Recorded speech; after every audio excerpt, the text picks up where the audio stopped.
The Outsider by H.P. Lovecraft. That night the Baron dreamt of many a woe, and all his warrior guests, with shade and form of witch and demon and large coffin worm, were long benightmared. Keats. Unhappy is he to whom the memories of childhood bring only fear and sadness. Wretched is he who looks back upon lone hours in vast and dismal chambers with brown hangings and maddening rows of antique books, or upon odd watches in twilight groves of grotesque, gigantic, and vine-encumbered trees that silently wave twisted branches far aloft. Such a lot the gods gave to me the dazed, the disappointed, the barren, the broken. And yet I am strangely content, and cling desperately to those sere memories when my mind momentarily threatens to reach beyond to the other.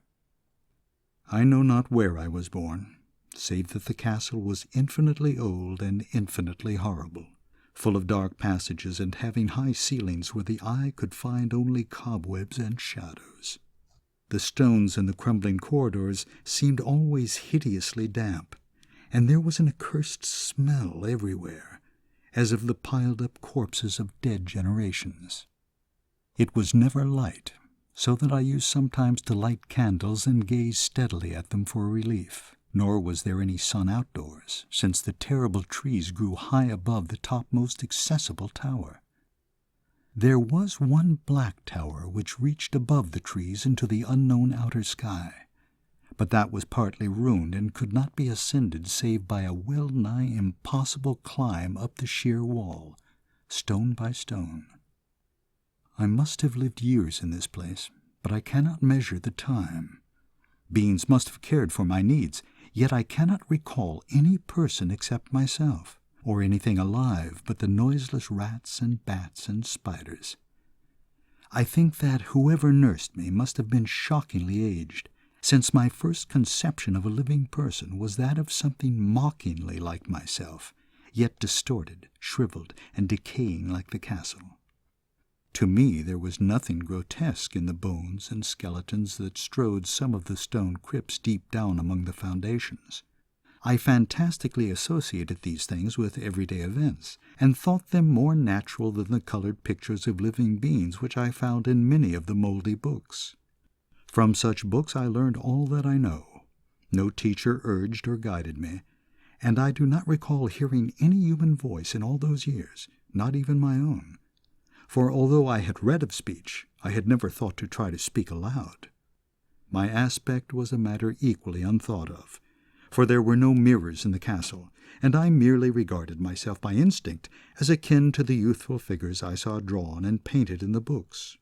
I felt conscious of youth because I remembered so little.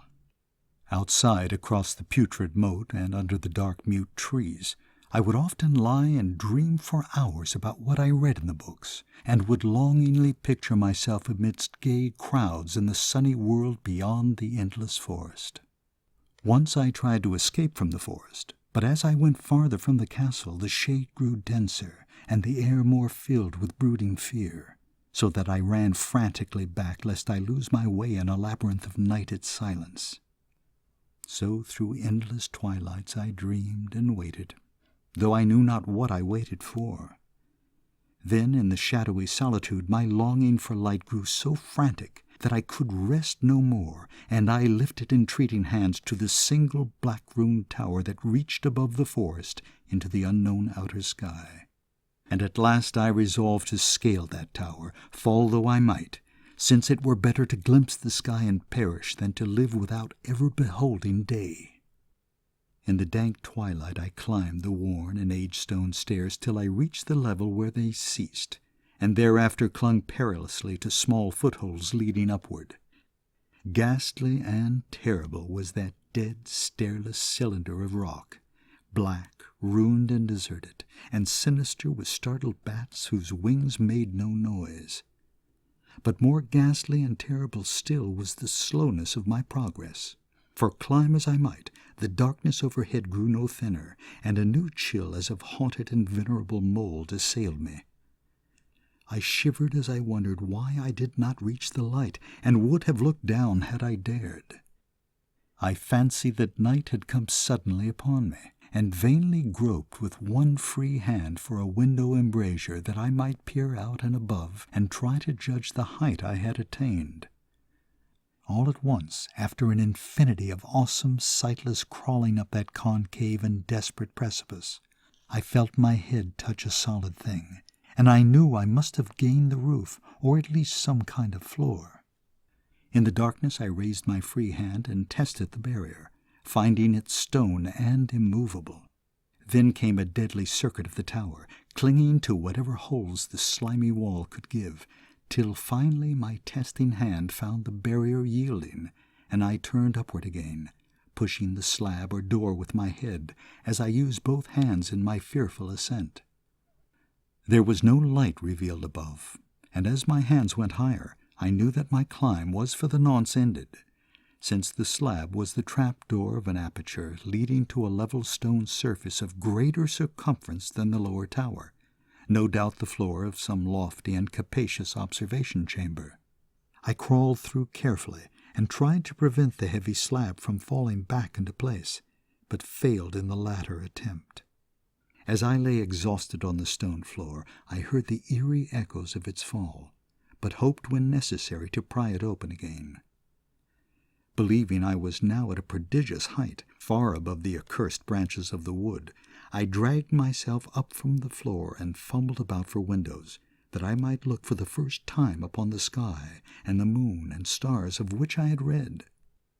But on every hand I was disappointed, since all that I found were vast shelves of marble, bearing odious oblong boxes of disturbing size. More and more I reflected, and wondered what hoary secrets might abide in this high apartment so many eons cut off from the castle below. Then unexpectedly my hands came upon a doorway, where hung a portal of stone rough with strange chiseling. Trying it, I found it locked, but with a supreme burst of strength I overcame all obstacles and dragged it open inward. As I did so, there came to me the purest ecstasy I have ever known.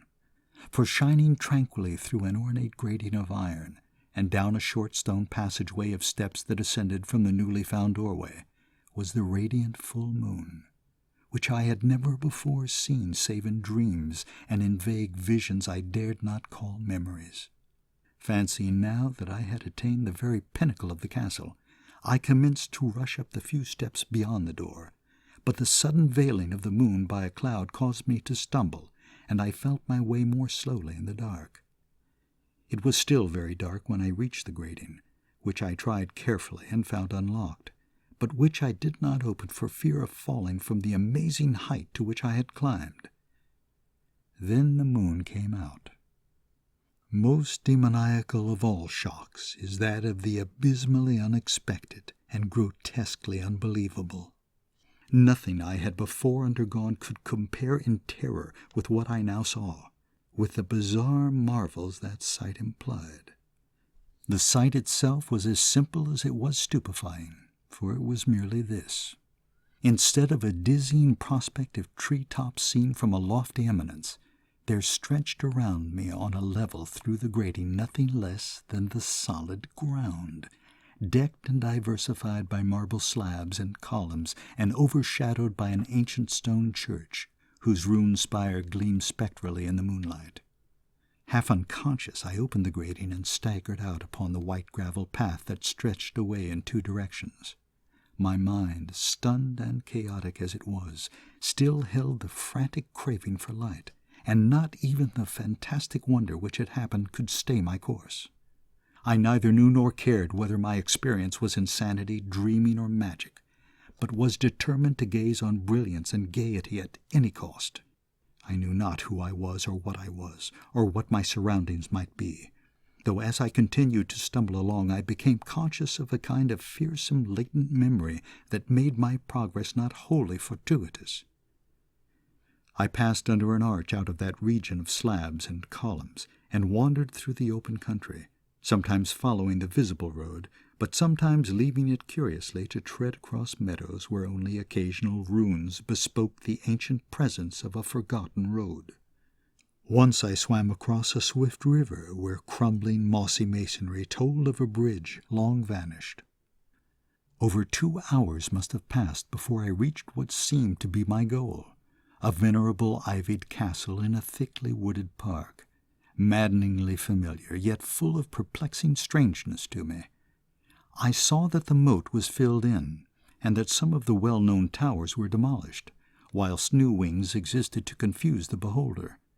But what I observed with chief interest and delight were the open windows, gorgeously ablaze with light and sending forth sound of the gayest revelry. Advancing to one of these, I looked in and saw an oddly dressed company indeed, making merry and speaking brightly to one another. I had never seemingly heard human speech before, and could guess only vaguely what was said. Some of the faces seemed to hold expressions that brought up incredibly remote recollections. Others were utterly alien. I now stepped through the low window into the brilliantly lighted room, stepping as I did so from my single bright moment of hope to my blackest convulsion of despair and realization. The nightmare was quick to come, for as I entered there occurred immediately one of the most terrifying demonstrations I had ever conceived.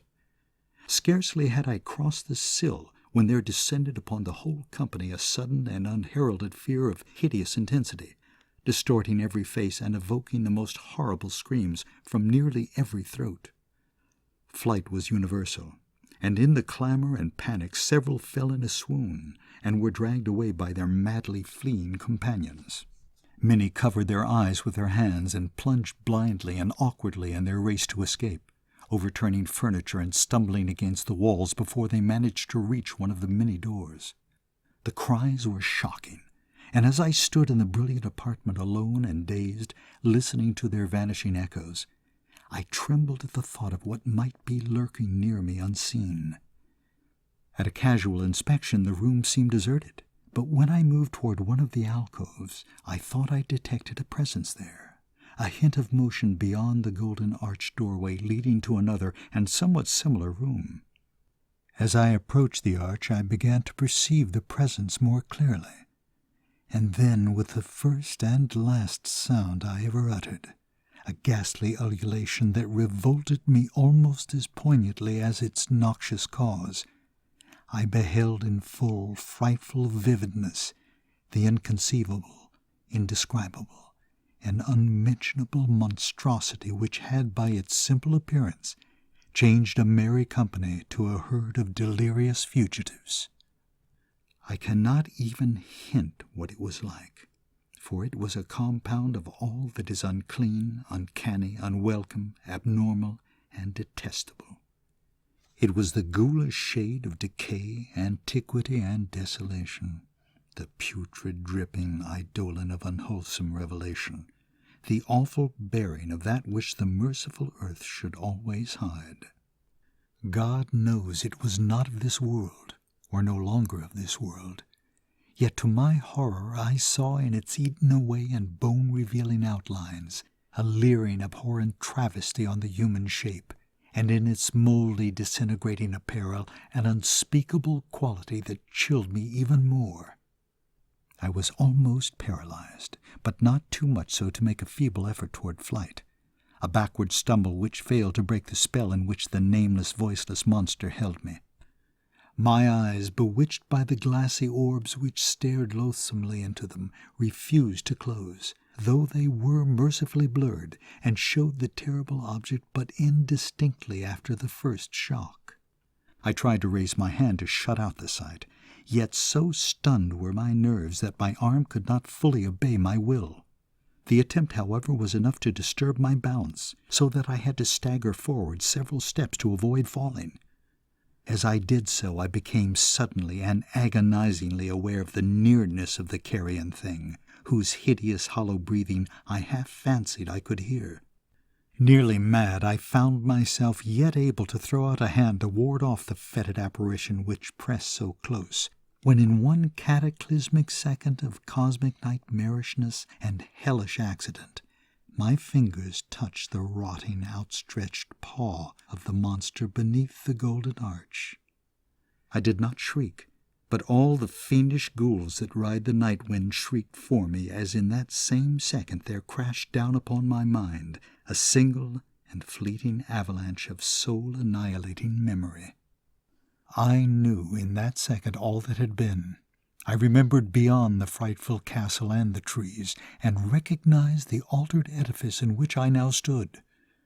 I recognized most terrible of all, the unholy abomination that stood leering before me as I withdrew my sullied fingers from its own. But in the cosmos there is balm as well as bitterness, and that balm is Nepenthe.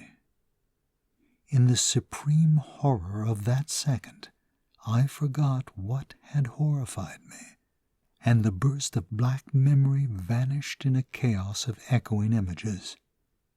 In a dream I fled from that haunted and accursed pile, and ran swiftly and silently in the moonlight.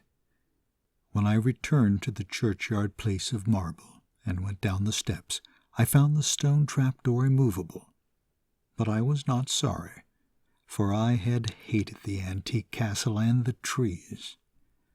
Now I ride with the mocking and friendly ghouls on the night wind, and play by day amongst the catacombs of Neferin-Ka in the sealed and unknown valley of Hadoth by the Nile. I know that light is not for me, save that of the moon over the rock tombs of Neb, nor any gaiety, save the unnamed feasts of Nitocris beneath the Great Pyramid. Yet in my new wildness and freedom, I almost welcome the bitterness of alienage. For although Nepenthe has calmed me, I know always that I am an outsider, a stranger in this century and among those who are still men. This I have known ever since I stretched out my fingers to the abomination within that great gilded frame, stretched out my fingers, and touched a cold and unyielding surface of polished glass. That was The Outsider by H.P. Lovecraft. I'm James Denos. Thank you for listening.